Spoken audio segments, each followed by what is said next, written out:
Hello friends, आज मैं आप लोगों के साथ में अपने बार्थोलिन सिस्ट का फाइनल डे का एक्सपीरियंस शेयर करूंगी।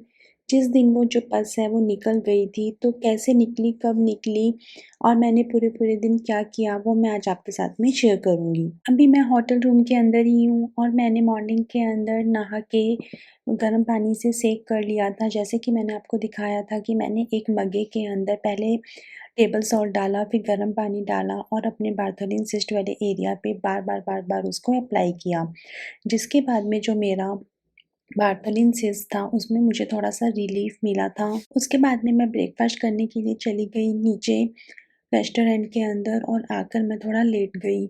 जब मैंने क्योंकि अभी हमें कहीं पे जाना नहीं था, इसलिए मैंने सोचा कि मैं उतनी देर थोड़ा-सा रेस्ट कर लेती हूँ। अपनी एंटीबायोटिक भी मैंने ले ली थी।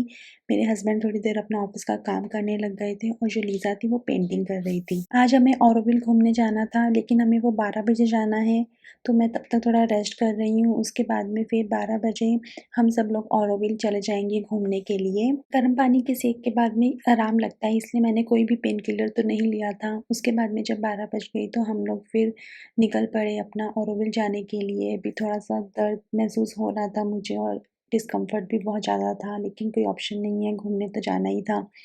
फिर जब हम ऑरोविल जा रहे थे तो रास्ते के अंदर काफ़ी सारे आर्ट के डिफरेंट शोरूम्स थे, तो हमने सोचा कि हम वहाँ पे आर्ट का शोरूम घूमते हैं। मैंने लिटरली अपने हस्बैंड को बोला कि प्लीज़ मैं गाड़ी में बैठी हूँ, आप जाके देख आओ।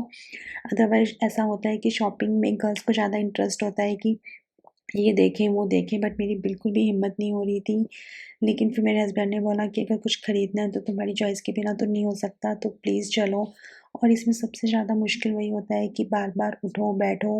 अगर एक बार गाड़ी में बैठ गए और फिर उसमें बैठे रहो तो ठीक है, लेकिन गाड़ी में बैठो, फिर निकलो, फिर बैठो, फिर निकलो, वो सबसे ज़्यादा पेनफुल होता है इस प्रॉब्लम के अंदर। फटाफट देख लिए मैंने सारे आर्ट पीसेस, कुछ समझ तो नहीं आया, दिमाग ही काम नहीं कर रहा था बिल्कुल भी। लेने का तो बहुत दूर की बात है, ऐसे ही सहारा लेके इधर-उधर खड़ी हुई थी मैं तो बस कि फटाफट जाके गाड़ी में बैठूँ, ऐसा मैंने फटाफट बोल दिया कि मेरे को कुछ पसंद में नहीं आ रहा है। और सब कुछ बहुत ज़्यादा ओवर प्राइस था और ऐसा था सब कुछ आपको ऑनलाइन भी मिल जाएगा, इनकी वेबसाइट है। तो मैंने सोचा कुछ खरीदना भी है तो बाद में खरीदेंगे, अभी तो मेरी बिल्कुल भी हिम्मत नहीं है। और मैं फटाफट वहाँ से क्लोज़ करके जाके गाड़ी के अंदर दोबारा बैठ गई। उसके बाद में हम डायरेक्टली ऑरोविल में ही आके रुके। ऑरोविल पौंडीचेरी के अंदर सबसे फ़ेमस एक प्लेस है, जहाँ पे एक अलग से पूरा लाइफ़स्टाइल है लोगों का। वहाँ पे काफ़ी सारी कंट्रीज़ के लोग आके रहते हैं। तो मैं तो एक पेड़ पे सहारा लेके खड़ी थी और आशीष और लीज़ा खीरा और कुछ लेमनेड वग़ैरह वहाँ पे बनवा रहे हैं। उसके बाद हम लोगों ने वो खाया और हम चल पड़े आगे। इस टाइम तक मुझे काफ़ी ज़्यादा पेन महसूस होने लग गया था, इसलिए मैंने पेन किलर ले लिया था। मुझे पेन किलर से थोड़ा रिलीफ़ था। ऐसा नहीं था कि दर्द 100% चला गया है, लेकिन हाँ, ऐसा था कि किसी पोज़ीशन के अंदर नॉर्मल खड़े होने से मुझे ठीक लग रहा था। उसके बाद में हम ऐसे डिफ़रेंट यहाँ पे है कि अगर आपको तिब्बत का हिस्ट्री देखना है, आपको फ्रेंच हिस्ट्री देखना है, तो यहाँ पे ऐसे डिफ़रेंट पैवेलियंस बने हुए हैं, जहाँ पे जा के आप उनका हिस्ट्री देख सकते हो।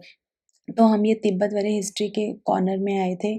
मैं तो बाहर खड़ी थी गेट के बाहर पे, यहाँ पे देखो यहाँ पे आके मैं तो खड़ी हो गई थी अपना और मैं वहीं खड़ी रही थी 15-20 मिनट और आशीष वगैरह अंदर गए थे और सारा हिस्ट्री उन्होंने देखा और लीज़ा को भी दिखाया। ये इतना बड़ा जगह है कि आपको पहली बार अगर घूमने आ रहे हो तो आपको पैदल ही घूमना पड़ेगा। अगर आप कोई व्हीकल ले लोगे जैसे कि यहाँ पे अंदर जाने के लिए बाद में पता लगा कि हमको कि खुद की कार तो हमें पता ही था कि नहीं जाती है, लेकिन हमें बाद में पता लगा कि यहाँ पे ऑटो वगैरह जाता है, लेकिन आप स्टार्टिंग में क्या ही जाओगे ना ऑटो में क्योंकि आपको पता ही नहीं कि आपको कहाँ जाना है, वो रास्ते का ही तो मज़ा होता है। तो हम पैदल गए थे, हमारे हाथ में डंडे थे क्योंकि यहाँ पे बहुत सारे डॉग्स थे, स्ट्रीट डॉग्स। उसके बाद में हम लोग ये साउंड गार्डन में आए थे, ये बहुत ही ज़्यादा अमेज़िंग था बट बिकॉज़ ऑफ माई तबीयत मैं तो उतना एन्जॉय नहीं कर पाई। उसके बाद में हम सबसे पहले सोचा हमने कि हम कुछ खाते हैं रेस्टोरेंट के अंदर क्योंकि बहुत लेट भी हो गया था। तो यहाँ पे हम लोगों ने ऑर्डर किया, ये सिंपल सा कैफ़े था। यहाँ पे बैठ के मुझे थोड़ा रिलीफ़ लग रहा था। हम लोगों ने पास्ता-वास्ता खाया, थोड़ा-सा सैंडविच वग़ैरह खाया, थाई कढ़ी राइस वग़ैरह खाई थी। खाने के बाद थोड़ा बेटर लग रहा था मेरे को। दोबारा पेन किलर तो नहीं लिया था मैंने। उसके बाद में ये वो साउंड गार्डन वाले भैया हैं जो पूरा साउंड गार्डन का एक टूर दे रहे थे, इसकी टिकट होती है। वो टूर मैंने पूरा समझा उसके बाद में ताकि अगर आपको खुद से सारा एक्सप्लोर करना है तो आप कर लो। वो आशीष और लीज़ा ने एक्सप्लोर किया था। मैं फिर से जाके एक जगह पे जाके बैठ गई थी क्योंकि ऐसे धीरे-धीरे चलना तो बहुत ज़्यादा पेनफुल था मेरे लिए। उसके बाद में तो मेरी हालत बहुत ज़्यादा ख़राब हो गई थी, बिल्कुल भी ऐसा लग रहा था कि अभी मुझे फटाफट सेक की ज़रूरत है गर्म पानी की। तो मैंने आशीष को बोला कि चलो अब अपन यहाँ से चलते हैं।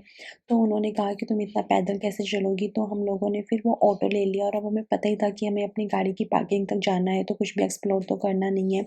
तो हम ऑटो लेके हमारी पार्किंग पे चले गए। उसके बाद में रास्ते में जो ऑटो वाले भैया थे, मैंने उनसे पूछा कि यहाँ पे सेरेमिक का सामान कहाँ पे मिलता है? क्योंकि मुझे सेरेमिक का सामान खरीदने का बहुत ज़्यादा मन था और यहाँ पे होलसेल में मिलता है। तो मैंने सोचा कि वो तो मैं खरीदूँगी ही और मैं एक बार अपने आप को पुश करके वहाँ पे उस शॉप पे तो जाके एक्सप्लोर करूँगी ही। उन्होंने मुझे पास में ये शॉप बताई, हम गाड़ी से ही गए, मैंने वो तकलीफ़ उठा के गाड़ी से निकली और यहाँ पे समहाउ वो मुझे पसंद थी वो शॉपिंग, तो मुझे यहाँ पे थोड़ा-सा ठीक लग रहा था। उसके बाद में जो यहाँ पे थोड़ा बहुत सामान हमने खरीदा, फिर हम अपने होटल गए, होटल जाके मैंने अपना सेक वगैरह किया सेम प्रोसीजर से।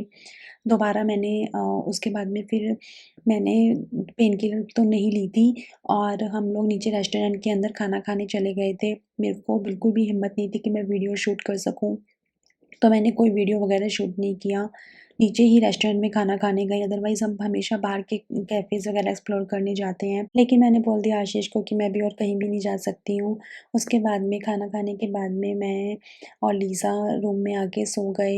ये हम लोग जब सब सोने वाले हैं, मैंने सोचा मैं एक वीडियो शूट करती हूँ।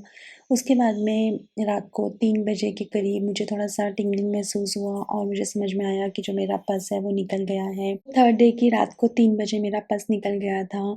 मैं बहुत खुश थी कि 3 दिन का जो मेरा पूरा सिस्टम है उसने इस बार भी वर्क किया कि 3 दिन के अंदर पस निकल गया।